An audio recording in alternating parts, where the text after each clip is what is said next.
Hello, আজকে একটা mini blog নিয়ে তোমাদের সামনে চলে এসেছি। তো আমরা আন্দামান যাওয়ার জন্য সম্পূর্ণ রেডি। তাই সেদিন সকাল সকাল বেরিয়ে পড়লাম বাড়ি থেকে স্টেশনের জন্য। সকাল থেকে ভীষণ বৃষ্টি পড়ছিল। স্টেশন থেকে ট্রেন ধরে আমরা প্রথমে চলে গেলাম কলকাতায়।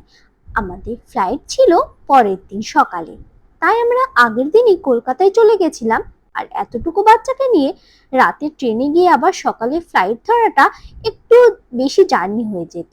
তাই আমরা আগের দিনই চলে গেছিলাম কলকাতা।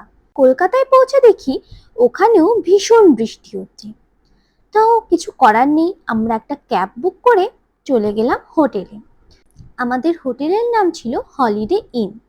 এই হোটেলটা ভীষণই সুন্দর।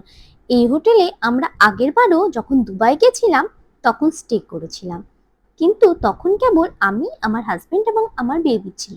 এবার আমাদের ফুল ফ্যামিলি ছিল, মানে আমার শ্বশুর শাশুড়িও সাথে ছিল। তাই এবার আমরা দুটো রুম নিলাম। একদম সামনাসামনি দুটো রুম আমাদেরকে দেওয়া হয়েছিল। আর রুমগুলো ভীষণই সুন্দর। এই হোটেলটা এয়ারপোর্টের একদম কাছে, তাই এই হোটেল থেকে এয়ারপোর্টে যেতে একদম কম সময় লাগে। সেই জন্যই এই হোটেলটা নেওয়া। সেখানে আমরা খাওয়া দাওয়া করে একটু ফ্রেশ হয়ে নিয়ে তারপর গেলাম হোটেলের ছাদে। কিন্তু ছাদে তখন সুইমিং ক্লাস হচ্ছিল, সেই জন্য আমাদের সুইমিং পুলে নামতে দেওয়া হয়নি। হোটেলের ছাদ থেকে এয়ারপোর্ট খুব ভালো দেখা যায়, কিন্তু যেহেতু ক্লাস চলছিল সেই জন্য আমরা উপরে গিয়ে কোনো ভিডিও নিতে পারিনি। কিন্তু আবহাওয়া ছিল খুবই মনোরম। এরপর সন্ধেবেলায় আমরা সবাই রেডি হয়ে চলে গেলাম সিটি সেন্টার 2-তে। হোটেল থেকে সিটি সেন্টার একদমই কাছে, তাই ভাবলাম সেই মলেই যাওয়া যায়। আমরা চলে এসেছি সিটি সেন্টার 2-তে।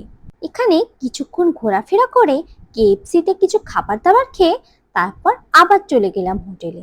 কিন্তু হোটেলে যাওয়ার পথে এত পরিমাণে বৃষ্টি হচ্ছিল যে কোনো ভিডিওই করা হয়নি।